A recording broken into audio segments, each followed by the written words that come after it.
If you are experiencing foundation issues, get a free estimate from Ox Foundations.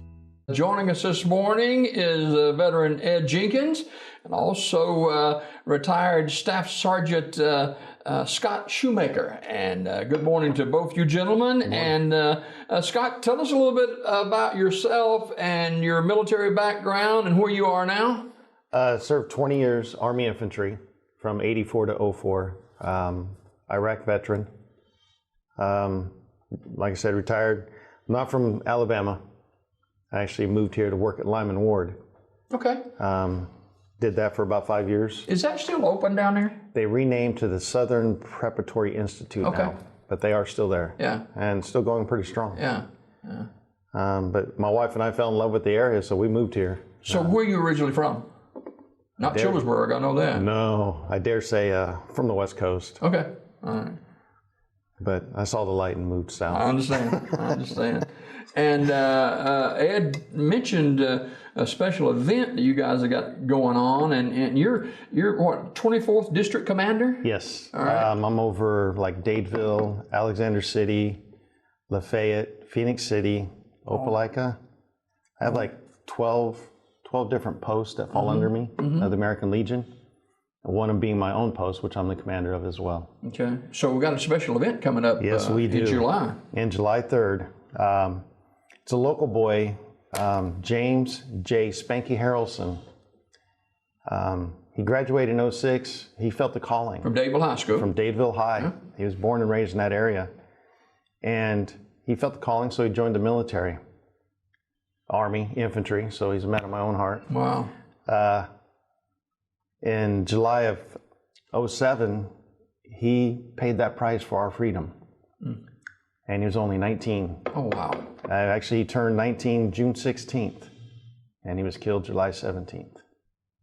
So my building is, we're dedicating my building, my Legion building, in honor of that young man on July 3rd. 19 years old? 19. Wow. So what are we going to be doing that day? It's just going through a building dedication to have our building named after him. Right now, Ed Oliver wrote a proclamation for us, which is outstanding. We're going to have that in our Legion. He's also working on trying to get Governor Ivey to show up, which I hope she does. Yeah. She's probably watching this morning. So please, ma'am, please show up. Yeah. There's a young man right there. Yes, that's him. That was actually on Memorial Day in Strand Park in Alexander City. Look at the youth of that face. Yeah. Man. He's in Iraq? He was killed in Iraq? In Iraq. Okay. He was killed by an IED. So what does that mean? An improvised explosive device, a roadside bomb. Okay. So he's in a vehicle or yes. walking? Or? He was in a vehicle at the time. Wow. Well, special time coming up in early July, and it's right around July the 4th, Independence Day. And so we certainly want to. What about his family? Does he have family in the area? Yes, his mother. The strange thing about it, because when I did my research, try to find, because in order for the building to be dedicated, the individual has to be deceased. It can't be a living veteran. And I know Dadeville has our little war memorials out by a courthouse. So I did my research, tried to pull up a name, and this young man, he popped up. And I was like, oh. You know, I've only been living in the Alexander, Dadeville area since 2010. So I had no idea. So, like I said, I did my research. I was like, okay, good. Tried to find his parents. Harrelson is a pretty common name in this area. So I called a few of them. Nope, not that I know of any relation. I got a hold of his dad. Wasn't around, couldn't get to talk to him too much. So then I went on the Kenny Dean show to try to ask for help to find the mother. And Jeff Coate caught me in the parking lot as we were done, says, I'll find out. Not even 10 minutes. And I get a phone call from his mother. Wow. And I sat in the parking lot, talked to her a little bit, met with her quite a few times since. Is she from Dadeville as well? Yes. Okay. She's still in that area. That had to be so traumatic for a mom to lose her 19-year-old It was son. because, not to take the gratification from her, but I let her know that I lost my daughter at 19. And so we shared a common thing, and it was really strange within her family dynamics. I'm Army. Her son went in the Army. I have a brother went in the Marine Corps, and she has another son that went in the Corps. Wow. And it was like... How unique is that? Yeah. So Tammy, his mother, like I said, we communicate a lot. In fact, she's a member of our auxiliary that we're starting up. She's really into this, and our last meeting she got with my wife, who's the president of our unit for the auxiliary, and she says, I'd really like this not to be a forgotten thing. It's just like, here it is, and now it's forgotten. I was like, no, it's not. Because even talking over with my wife, we're going to make it, starting next year, be the first annual Remembrance Day of what the building's named after, for who. Wow, that's fantastic. Also with us this morning is retired veteran Ed Jenkins. And Ed, I know you're proud to be a part of this event too. Very proud to be a part of this event. I ran into some more of his people. We were having a fundraising for the 130 Piggly Wiggly Saturday, and I ran into some more of this young man's people. They're precious people, and we're really proud to get this Legion in Dadeville named after him. And his family, the ones that I have met so far, are real precious people. Sergeant Shoemaker. Please, Scott. Scott. Okay, Scott.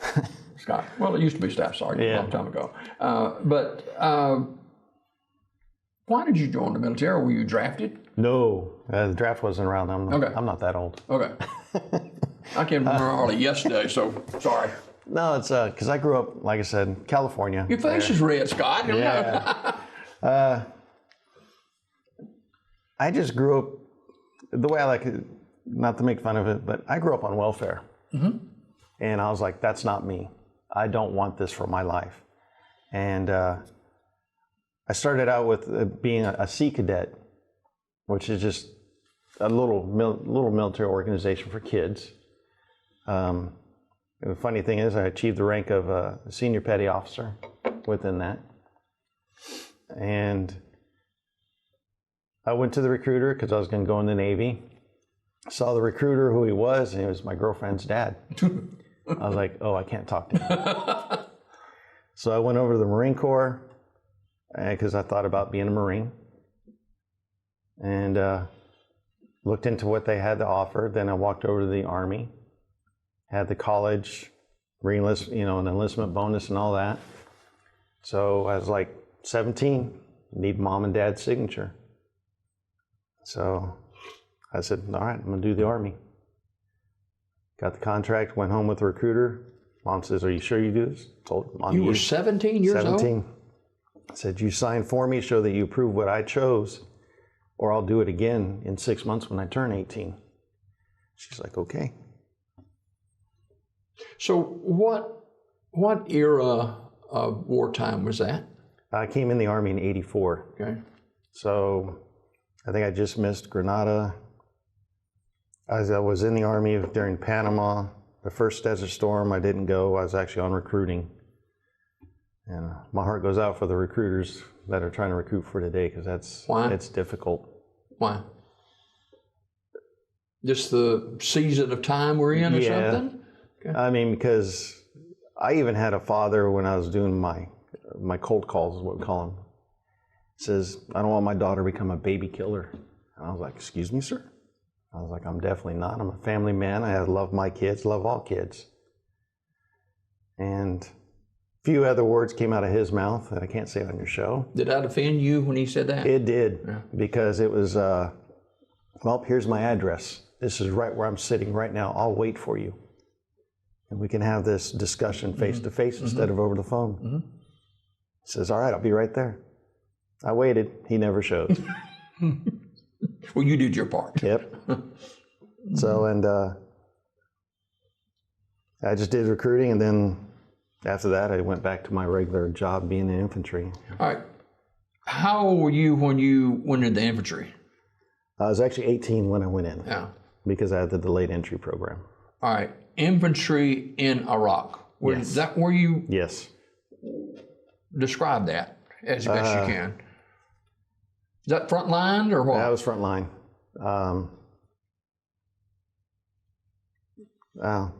It's not what a lot of the news journalists portray. Sure. I mean, I've seen things that they still haunt me today. Were you scared? I'd be lying if I said yeah or no. I mean, every mission was like, I'll be honest, is this the one? Because I remember one time being on a rooftop being sniped at. And it's pretty bad when you hear a bullet go zing, and you're like, get down. Wow. And you were how old then? Oh, do I have to say? I was close. That was actually my retirement year. I was in my 19th year. Okay. You were in Iraq your 19th year? Yeah. I thought, wow, the Army doesn't want to pay me my retirement. But yeah, my 19th year, I was in Iraq, and in the Mugdadaya province it was actually a pretty nice area. I'd say I had more support in that area for the U.S., even though we still had the occasional insurgents, the IEDs, because we still had to go on the missions to find the individuals that were, the deck of cards, or just. Ed, Vietnam veteran. You're an Iraqi veteran. Yeah. Talk about some of the differences that maybe both of you see. Wow. Mine was more arid and dry. His was wet and muggy. The danger's still the same. Still the same. Yeah, you really don't know who the enemy is. Yeah. Because one time we were tasked to guard a bank that had no money. And we just tried to secure the infrastructure. It's always that money's on the way thing. So you're guarding a bank with no money in it? Yeah. We're on the rooftop pulling our security, and I just asked to stay, hey, can I stay 15 minutes longer, because it was a routine. I was like, no, we'll be complacent. So platoon leader said, oh, Roger. And not even 5 minutes after the fact, here comes 2 teenage boys carrying AKs, which was a no-no at the time. We challenged them, and they turned. That's the wrong thing to do. They turned toward you? They turned towards us because, we definitely stand out in the crowd. Yeah. And a little firefight ensued. Yeah. We called for our backup, and Ed, you were a tunnel rat, right? Yep, first time. You went in where nobody else wanted to go? Mostly nobody. Yeah. Because I was just a little peon, little bitty fella then. No, I expect I weighed at that time the most about 118 pounds. Oh my goodness. Yeah, I was a little bit. How old were you then? In the tunnel, 21. Guys, when I think about your service, I didn't serve in the military. It was in the draft era, and I had some physical issues, and I thought about this the other day. And I love our country. I love the military. I love you guys and the people, men and women who served. But I was thinking, I didn't know nothing. I was from a country didn't know nothing green, and I would have probably lost my life because I was in Vietnam then. And I applaud men like you guys that were young and took the challenge and did what was necessary to keep guys like me that didn't serve free. And I thank y'all for that this morning. I appreciate y'all. It's a pleasure. I'd do it again, honestly. Yeah. If I could, I'd go back even now. But wow. Let's just say the military, it takes its toll not only physically and mentally. Yeah. So. All right, so we've got this big event coming up in July. Scott Shoemaker, who's the 24th District Commander, along with other duties that he has, and this is a post in Dadeville, is that right? In Dadeville. Okay. We're right by the high school football field. It's like football field's here, here's us, and here's Dadeville Cemetery. Yeah. So tell us what's going to be happening. the building, we're just going to have a little, hopefully a good get together from all the people. We're just inviting anybody and everybody that wants to show up to help us remember the young man that paid that price. All right, now, here's this young man, and you said a key word, remember. How quickly we forget. We do. Because like I said, this was on Memorial Day, and then a week later we were in Alex City doing trucks and tykes. And we had a little booth, and I had this jar set up too. And I could not believe the amount of people that came up. Oh, Spanky. Oh, Spanky. Wow. I was like, wow, you knew him? Yeah. I met a young man. He said he tried to get my mom to adopt him because he was, nothing wrong with his family. It was just, he was all, like me. I always spent more time with a friend's house than I did at my own house. So, but there was a lot of people that this young man touched. In fact, Danny Wright, the post commander for 103 in Alex City, his brother actually coached James in athletics. And so a lot of the boys still remember him. I was thinking as you were talking about that's remembering this young man, and he'll be honored in early July. But you think about the men and women who are no names that gave their life. There's a lot out there. It's I didn't mean part that of my thing is in a bad way. Yeah. Within the U.S. military, we have 1.4 million service members across the board, and that's all branches. And when one of us, part of my thing is when one of us is killed, it's felt by all. I mean, no matter where he's at, it's like me personally, I've lost 5 friends in Iraq. I mean, I served with them. It's like it's a family away from your family. Like a brotherhood. Yeah, and that's what we are. The infantry is actually a brotherhood. Old. Semi-old. Right. You're old, Ed? Semi-old. There you go. We're honored to have you both with us this morning, and we certainly salute your service to our country. And, we just finished up Memorial Day just a couple of weeks ago, remembering those men and women who paid the ultimate price and sacrifice. And, that tomb of the unknown soldier, I think about that quite a bit. See, that's one thing a lot of people, they get Memorial Day and Veterans Day confused. Memorial is to remember our fallen comrades, our brothers and sisters that paid the price for the freedoms that we enjoy today.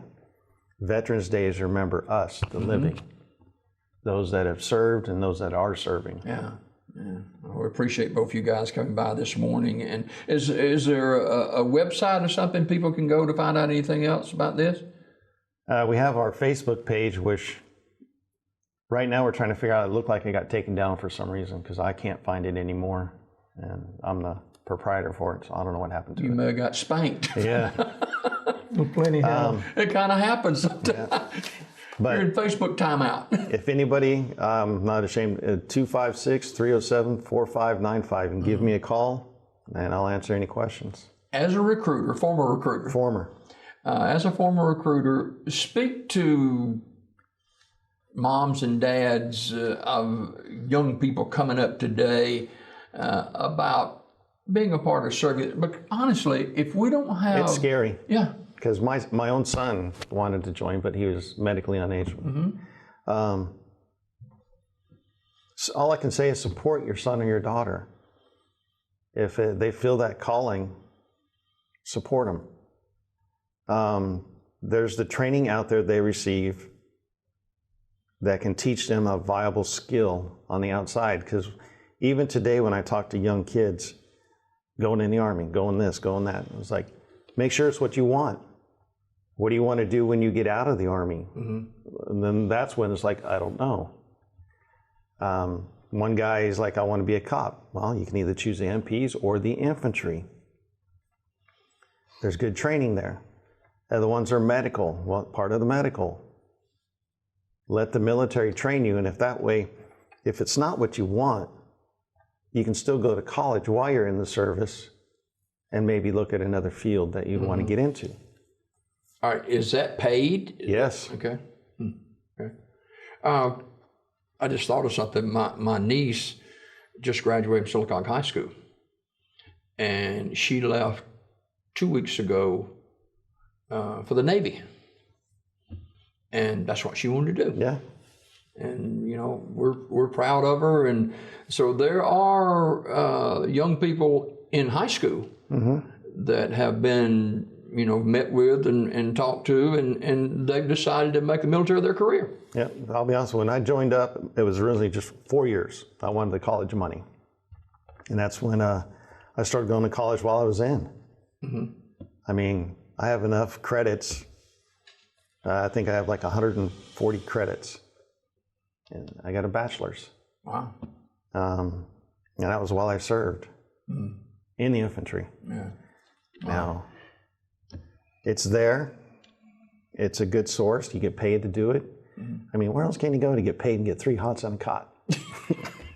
Ed? One thing I'd like to add about the young man that I've learned, he went in the military, was going to get an education, later wanted to become a doctor. So, you know, he didn't make it, but he paid the ultimate price. And then it's special honor to him. And we'd like some people up here to come down and show up that day sure. too. Yeah. And we got people all across the state of Alabama that watch this show, so heck yeah, we want to be a part of it. And if you're a military person and you want to be a part of that honor, please do so. And Scott, that telephone number again they can call? 256-307-4595. All right, Ed Jenkins and Scott Shoemaker, our guests this morning on Daybreak Live. Quick time out, and we'll be back after this.